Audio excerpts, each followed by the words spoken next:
Hi అండి. నేను మీ ధనలక్ష్మి. మరి మనం హైదరాబాద్ ఎవర్ గ్రీన్ అంటాం కదా!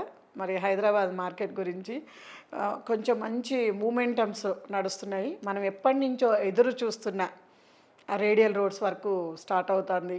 మరి అట్లనే రీజనల్ రింగ్ రోడ్‌ది కూడా అతి త్వరలో మనకు శంకుస్థాపనలు, రోలింగ్ కూడా అని అంటున్నారు. మరి దాంతో పాటు మనకి వచ్చేసి రాజేంద్ర నగర్ నుంచెల్లి పరిగి వరకు 330 రోడ్డు దానికి సంబంధించిన ల్యాండ్ అక్విజిషన్ కూడా కంప్లీట్ అయిపోయి వర్క్ స్టార్ట్ అవుతుంది. దాంతోపాటు మనకి బీజాపూర్కి సంబంధించిన హైవే కూడా మా అప్పా జంక్షన్ నుంచి కోడంగల్ దాకా అది కూడా హ్యూజ్ లెవెల్లో మనకి వర్క్ నడుస్తూ ఉంది. అట్లనే అక్కడి నుంచి మనకి వికారాబాద్ వరకు కూడా పరిగి నుంచి వికారాబాద్ వరకు కూడా 200 ఫీట్ల రోడ్డు కూడా క్లియరెన్స్ వచ్చింది. అది కూడా రోడ్ వర్క్ స్టార్ట్ అయింది. మరి అట్లనే బెంగళూరు హైవే 12 లైన్ సూపర్బ్. అసలు ఆ రోడ్ మీద వెళ్తుంటే గుర్తుపట్టలేకపోతున్నాం మేమే. ఎప్పుడు రెగ్యులర్గా ఆ రోడ్ మీద తిరిగే మేమే గుర్తుపట్టలేకోకుండా సైడ్స్ అంతా వైడ్ చేసుకుంటూ హ్యూజ్ వర్క్ నడుస్తుంది. చాలా బాగా అనిపిస్తుంది ఆ రోడ్డు. దాంతోపాటు మనకి బుల్లెట్ ట్రైన్స్ అనౌన్స్ చేశారు కదా. హైదరాబాద్ బుల్లెట్ ట్రైన్స్కి హబ్ కాబోతుంది. ఎక్కడికి వెళ్ళాలన్నా సరే 2-3 అవర్స్లో దేశంలో దాదాపు 2-3 మేజర్ ప్లేస్లకు మనం వెళ్ళబోతున్నాం. క్లియర్ కదా. ఇది ఎంత వినడానికి ఎంత బాగా అనిపిస్తుందో చూడండి. ఎక్కడికి వెళ్ళినా కూడా ఫ్లైట్స్లో వెళ్ళాలంటే ఫ్లైట్ బోర్డింగ్ కానీ వెళ్ళడం కానీ ఇవే గంటలు గంటలు పడుతుండే. అట్లాంటిది రైల్వే స్టేషన్ నుంచి రైల్వే హబ్ నుంచి ఫాస్ట్గా ఎవరైనా సరే ఎక్కడున్నా హైదరాబాద్లో శంషాబాద్ వెళ్ళాల్సిందే. దేనికోసం? హెయిర్వే అయినా బుల్లెట్ ట్రైన్స్ అయినా మరి శంషాబాద్ వెళ్ళాల్సిందే కదా. మరి అలాంటి లొకేషన్స్ హ్యూజ్ డెవలప్మెంటు స్టార్ట్ అయిందండి వర్క్. మనకి బెంగళూరు హైవే అక్కడి నుంచి వికారాబాదు మనకి డెవలప్మెంట్స్ వర్క్లో అసలు మాకే ఆశ్చర్యం అనిపిస్తుంది. రెగ్యులర్గా తిరిగే రూట్స్ చూస్తే మాకే ఆశ్చర్యం అనిపిస్తుంది. అక్కడి నుంచి ఫ్యూచర్ సిటీలో కూడా భవనాల వర్క్ కొంచెం స్పీడ్ చేశారు. మరి దాంతోపాటు రావిర్యాల నుంచి మీర్ఖాన్పేట వరకు ఏదైతే గ్రీన్ఫీల్డ్ హైవే ఉందో రతన్ టాటా గారిది అది కూడా మరి వర్క్ స్టార్ట్ అయింది అంటున్నారు. మరి అట్లా తీసుకుంటే డ్రై పోర్ట్ ఏరియాలు మరి దాంతోపాటు గ్రీన్ఫీల్డ్ హైవే బందర్ పోర్ట్ కోసం అండి. మరి దానికి కూడా సంబంధించిన ల్యాండ్ అక్వైజేషన్ స్టార్ట్ చేశారనేది నడుస్తుంది. అది కూడా డెవలప్మెంట్లోకి వచ్చేస్తే ఆల్మోస్ట్ మనకి ఇటు అప్పా జంక్షను, ఇటు వికారాబాదు, అనంతగిరి హిల్స్ మన టూరిజం హబ్ కింద ఇచ్చారు. హైదరాబాద్లో అనంతగిరి హిల్స్ని గుర్తుపట్టని వాళ్ళు ఎవరు ఉండరు. క్లియర్ కదా. ప్రతి ఒక్కరూ కూడా ఐటీ పర్సన్స్ కావచ్చు వీకెండ్స్ వచ్చేసరికి వెళ్ళి అక్కడ ఉంటారు. ఎందుకంటే అక్కడ క్యాంప్ ఫైర్స్ కావచ్చు, డీజేస్ కావచ్చు, చాలా చాలా వాతావరణం కావచ్చు సూపర్బ్ ఉంటుంది. మేము కూడా లాస్ట్ ఉమెన్స్ డేకి మా ఫ్రెండ్స్ అందరం కలిసి వెళ్ళాము. మంచి బ్యూటిఫుల్ లొకేషను. మరి దాన్ని టూరిజం కింద తీసుకొని గవర్నమెంట్ ఇంకా హ్యూజ్ లెవెల్లో డెవలప్ చేయాలనుకుంటున్నారు. కాబట్టి ఆ లొకేషన్లో వచ్చేసి మనకు రిసార్ట్సు ప్లస్ కాటేజీలతోటి డిటీసీపీ అప్రూవల్స్లో మనకు ల్యాండ్స్ అవైలబుల్ వచ్చినాయి ఫ్రెండ్స్. లీస్ట్ ప్రైస్ 12,000 11,000లో మనకు దొరుకుతున్నాయి. 150 స్క్వేర్ యార్డ్స్ తీసుకుంటే ఒక 17 lakhs వరకు రిజిస్ట్రేషన్తో సహా కంప్లీట్ అవుతున్నాయి. 80-85% లోన్స్ కూడా అవైలబుల్ ఉన్నాయి. కాబట్టి రెండు విధాలుగా ఇంతకుముందు ఓన్లీ మేము ఎక్కడ లాంగ్ టర్మ్ ఇన్వెస్ట్మెంట్ చేసినా కూడా ప్లాట్ రేటు పెరుగుతుందనే కొన్నాము. కానీ ఇక్కడ మనం కాటేజీ రిసార్ట్ యూజ్ చేసుకుంటూ ప్లస్ రిటర్న్స్ కూడా బాగా రావడానికి అవకాశం ఉంది. ఎందుకంటే ఇప్పుడు దాకా నేను చెప్పిన రోడ్స్ వైండింగ్ అనమాట.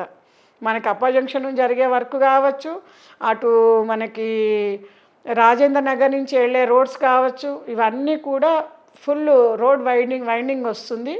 డెవలప్మెంట్ వర్క్ స్టార్ట్ అయినాయి. ఇటు బెంగళూరు హైవే, అటు మనకి ఫ్యూచర్ సిటీది, ఇటు సాగర్ రోడ్డుని ఎలివేటర్ కారిడార్స్ ఇస్తామంటున్నారు శ్రీశైలం రోడ్డుకి. ఇవన్నీ తీసుకుంటే గవర్నమెంట్ నుంచి స్టార్ట్ అవ్వాల్సిన వర్కులు మూమెంట్ అందుకున్నాయి. మరి లీస్ట్ రేట్లలో కూడా ఇప్పుడు వచ్చే రీజనల్ రింగ్ రోడ్డు బార్డర్స్లో మనకు అవైలబిలిటీ ఉన్నాయి. చాలా మెంబర్సు ఐటీ వాళ్ళు ఇప్పుడు జాబ్స్ ఉంటాయా లేదా, ఎట్లా సెక్యూరిటీ అనేది ఆలోచిస్తున్నారు. అట్లనే జాబులు కూడా కొన్ని కంపెనీస్ బెంచ్ మీద కూర్చోబెట్టడము, కొంతమందిని తీసేయడము, అన్సర్టనిటీ నడుస్తుంది అనేది ఒకటి నడుస్తుందండి. కానీ టాలెంట్ ఉన్న ప్రతి పర్సన్కి ఇవాళ ఆపర్చునిటీస్ కూడా అన్ని రకాలుగా ఓపెన్ అయినాయి. నిన్న మొన్న నేను ఇన్స్టాలో చూశాను, ఏమీ చదువుకోని ఒక అమ్మాయి దాదాపు 60,000-70,000 డిజిటల్ మీద వర్క్ చేసుకుంటూ నెలకు 60,000-70,000 డ్రా చేయగలుగుతుందంట. ఇట్లాంటి ఆపర్చునిటీస్ కూడా అదే లెవెల్లో పెరుగుతున్నాయి. టాలెంట్ ఉన్న వాళ్ళు ఎప్పుడు ఇంట్లో కూర్చోరు. ఆ జాబ్ పోతే ఇంకొకటి పోతే ఇంకొకటి. ఎందుకంటే Hyderabad population is huge, almost 1.5 CR వరకు ఉంటుంది. కాబట్టి బిజినెస్లు కూడా ఇండిపెండెంట్గా, జాబ్స్ కూడా కొత్తవి క్రియేట్ అయ్యే ముందు పాతది మొత్తం డిస్మాంటిల్ అయిపోయాక, సిస్టమ్ ఇది క్లోజ్ అయిపోయాక కొత్త సిస్టమ్ ఓపెన్ అయితే ఇప్పుడు ఎన్ని జాబ్స్ పోతున్నాయో మళ్ళీ దానికి తగ్గట్టుగా మళ్ళీ మనం స్కిల్ అప్గ్రేడ్ చేసుకోగలిగిన వాళ్ళకి మళ్ళీ అంతే హ్యూజ్ అవకాశాలు కూడా అందుబాటులో ఉంటున్నాయి. ఎవరూ ఖాళీగా ఉండరు. క్లియర్ కదా. మరి ఇప్పుడు మనం బయట మార్కెట్ని చూస్తున్నాము. బయట మార్కెట్లో ప్రపంచంలో ఎక్కడ ఉన్న వాళ్ళైనా సరే ఇట్లాంటి ఇష్యూస్, యుద్ధాలు, ఇంకొకటి వచ్చినప్పుడు మన దేశంలో, మన ఊళ్ళో, లేకపోతే మన హైదరాబాద్, మన స్టేట్లో ఉన్నంత ధైర్యంగా బయట ఉండగలుగుతున్నామా?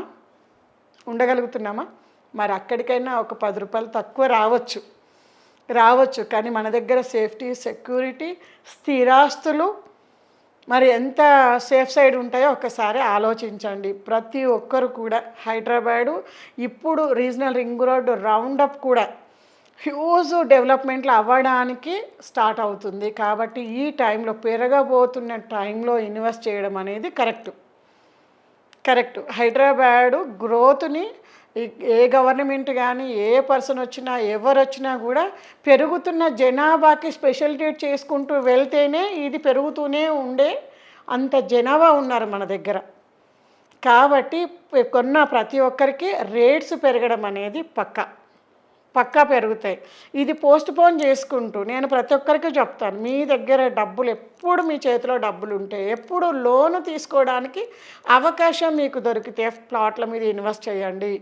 ఒక 4 ప్లాట్లు ఉన్నాయనుకోండి, ఏదైనా అన్సర్టనిటీ వచ్చినప్పుడు ఉన్న ఇల్లు అమ్మలేము మనం, కానీ మనకు దగ్గర ఉన్న ప్లాట్ అమ్మడానికి ఉంటాయి. ఇంతకుముందు హైదరాబాదులో ఖాళీ ఓన్లీ లాంగ్ టర్మ్ ఇన్వెస్ట్మెంట్లు మాత్రమే ఉండేవి. క్లియర్ కదా. కానీ ఇప్పుడు షార్ట్ టర్మ్ ఇన్వెస్ట్మెంట్స్ నుంచి లాంగ్ టర్మ్ ఇన్వెస్ట్మెంట్ వరకు 3 మార్కెట్లు సిటీ అవుట్స్కట్స్ నడుస్తున్నాయి. నీకు లిక్విడిటీ అంటాము, హైవే ప్రాజెక్ట్స్, డెవలప్మెంట్ గ్రోత్కు దగ్గరున్న ప్రాజెక్ట్స్ వచ్చేసినాయి. ఇప్పుడు 20,000, 25,000, దాదాపు 18,000 నుంచి స్టార్ట్ అయినాయి. మీరు ఎప్పుడు అమ్మినా కూడా మీకు రేటు కలిసి వస్తుంది, కొనేవాళ్ళు రెడీగా ఉన్నారు. అటువంటి మార్కెట్లు కూడా ఇప్పుడు స్టార్ట్ అయినాయి. అక్కడి నుంచి మళ్ళీ ఒక 5-6 ఇయర్స్ ఆగుతామంటే మిడ్ టర్మ్ మార్కెట్ రెడీగా ఉంది. 15,000, 16,000 నడుస్తుంది. అక్కడి నుంచి లాంగ్ టర్మ్, చిన్న పిల్లలు ఉన్నారు, నేను వీటి జోలికే వెళ్ళను అనుకుంటే మీరు వదిలిపెట్టగలిగితే ఒక 8 to 10 ఇయర్స్ వెయిట్ చేయగలిగితే 11,000, 12,000, 13,000 గజం వస్తుంది. ఇట్లా మన దగ్గర ఉన్న డబ్బుల ప్రకారం పాకెట్ పర్పస్ అంటామన్నమాట. వీటి ప్రకారం మీ చేతిలో ఎంత ఉందో అంత డబ్బులు కనుక మీరు ఇన్వెస్ట్ చేయగలిగితే, ఏదైనా ఇట్లాంటి అన్సర్టనిటీ ఉన్నప్పుడు రోడ్డుకి ఇన్వెస్ట్ చేయండి. రోడ్డుకు దగ్గరలోవి లిక్విడిటీ అంటాం, వాటిలలో ఇన్వెస్ట్ చేయండి. ఒకటి మీకు మిగిలినవి వీటితోటి మనకి డబ్బులతో ఇబ్బంది లేదనుకున్నవి లోపలికి ఇన్వెస్ట్ చేసుకోండి. సేఫ్, సెక్యూర్ ఓన్లీ స్థిరాస్తులలోనే మనకి ఎప్పుడూ పెరుగుతూ ఒక అవకాశం ఉంది కదా. అవకాశం లేనప్పుడు, డాక్యుమెంటేషన్ కరెక్ట్ లేనప్పుడు, భయపడేటప్పుడు, ఇంత గ్రోత్ అవుద్దని తెలియనప్పుడు ఇన్వెస్ట్ చేయలేకపోయారు చాలా మెంబర్స్. 80% పీపుల్ అరే మా నాన్న వాళ్ళు అప్పట్లో డబ్బులు ఉండే అవకాశం ఉందే కానీ కొనే ధైర్యం చేయలేదని మనమే చెప్పుకుంటుంటాం. అవునా కదా. మరి ఇవాళ మన చేతిలో డబ్బులుండి మనం డెసిషన్ తీసుకోగలుగుతున్నామా? డెసిషన్ తీసుకోవడానికి ఏం కావాలి? కరెక్ట్ కంపెనీ కావాలి, కరెక్ట్ అప్రూవల్స్ కావాలి, గ్రోత్ అయ్యే ఏరియాలలో ఉండాలి, సెక్యూరిటీ పాయింట్ ఆఫ్ చూసుకోవాలి. ఇవి 4 కరెక్ట్గా ఉంటే హ్యాపీగా ఇన్వెస్ట్ చేయొచ్చు కదా. హైదరాబాద్ మార్కెట్ మాత్రం చాలా బాగుంది. ఇప్పుడు ఈ 4-5 లొకేషన్స్ మనం తీసుకుంటే, అనంతగిరి హిల్స్ నుంచి తీసుకుంటే మనకు ఆల్మోస్ట్ యాదాద్రి రోడ్ వరకు కూడా మనకి నీమ్స్ అన్నీ కూడా డెవలప్మెంట్కి వస్తున్నాయి. ఇవన్నీ కూడా మనకి ఎక్కడ ఇన్వెస్ట్ చేసినా అట్లీస్ట్ చెప్తున్నాను ఫ్రెండ్స్, నేను 20 సంవత్సరాల నుంచి రియల్ ఎస్టేట్ ఫీల్డ్లో ఉన్న, తెలంగాణ జెండా పట్టుకొని తిరిగేటప్పుడు కూడా నేను రియల్ ఎస్టేట్ వారిలోనే వర్క్ చేస్తున్నాను. అప్పుడు కొన్న వాళ్ళకి కూడా దాదాపు 20 టైమ్స్ పెరిగినాయి. 20 టైమ్స్ ఆ టైంలో కూడా కొన్నారు. ఎందుకంటే నా దగ్గర ఒక ప్లాట్కి డబ్బులు ఉన్నాయి, కొనుక్కుంటారే, పిల్లల ఫ్యూచర్కి పనికి వస్తుంది, ఒక 20 ఇయర్స్ 15 ఇయర్స్ తర్వాత కదా అనేసి కొనేవాళ్ళు కొన్నారు. అట్లా ఎవరైతే కొన్నారో ఇవాళ వాళ్ళు హైటెక్ సిటీలో మంచి మంచి లొకేషన్లలో గజం 1,00,000 2 లక్షలు వెళ్ళింది అప్పుడు కొన్న వాళ్ళకి. మరి ఎప్పుడూ కూడా ever green market Hyderabad market ప్రపంచంలో ఎక్కడ ఉన్నా కూడా సేఫెస్ట్ ప్లేసు, ప్లస్ మనకి అన్ని విధాలుగా స్పెషాలిటీస్ ఉంటాయి. అన్ని రకాల ప్రోడక్ట్స్ రియల్ ఎస్టేట్లో ఇప్పుడు అందుబాటులో ఉన్నాయి. మనకు పెద్ద బిజినెస్ అవ్వట్లేదు అంటున్నారు, హైదరాబాద్లో హ్యూజ్ బిజినెస్ ఉంది ఫ్రెండ్స్. మనకు ప్రెస్టేజ్ అనుకుంటా కంపెనీ, ఇంకొక 2-3 కంపెనీస్ 1000 crores టర్న్ ఓవర్ చేసినాయి లాస్ట్ ఇయర్. అంటే బిజినెస్ అవుతుంది, కానీ హై ఎండ్ మార్కెట్ బిజినెస్ అవుతుంది. మరి అట్లనే ప్లాటింగ్ సెక్టార్లో కూడా ఒక్కసారి రింగ్ రోడ్ స్టార్ట్ అయితే ఆ ఇన్వెస్ట్మెంట్ ప్లాటింగ్ సెక్టార్లో కూడా హ్యూజ్ లెవెల్లో నడుస్తుంది. వాళ్ళు ఎప్పుడు వచ్చినా ఫారిన్ కంట్రీస్ నుంచి వచ్చి ఉండడానికి కావాల్సిన స్పెషాలిటీస్ ఇచ్చే వాటిల్లో ఆల్రెడీ మూమెంట్ మార్కెట్ నడుస్తూనే ఉంది. మరి అట్లనే investment market is ever green, uncertainty ఉన్న వాళ్లకు ఇదే శ్రీరామ రక్ష. కాబట్టి ఖచ్చితంగా ప్రతి ఒక్కరూ మీ లెవెల్ బెస్ట్ ప్లాట్ ప్లాన్ చేయండి. భూమి మీద ఎంత లో తీసుకున్నా మీరు తెలిసిన వాళ్ళు ఎవరైనా కనుక్కోండి, లాస్ట్ 10-20 ఇయర్స్లో 4 to 10 times పెరగని ఏరియాలు లేవు ఫ్రెండ్స్, నా ఎక్స్పీరియన్స్లో చెప్తున్నాను. క్లియర్ కదా? మరి థ్యాంక్ యూ.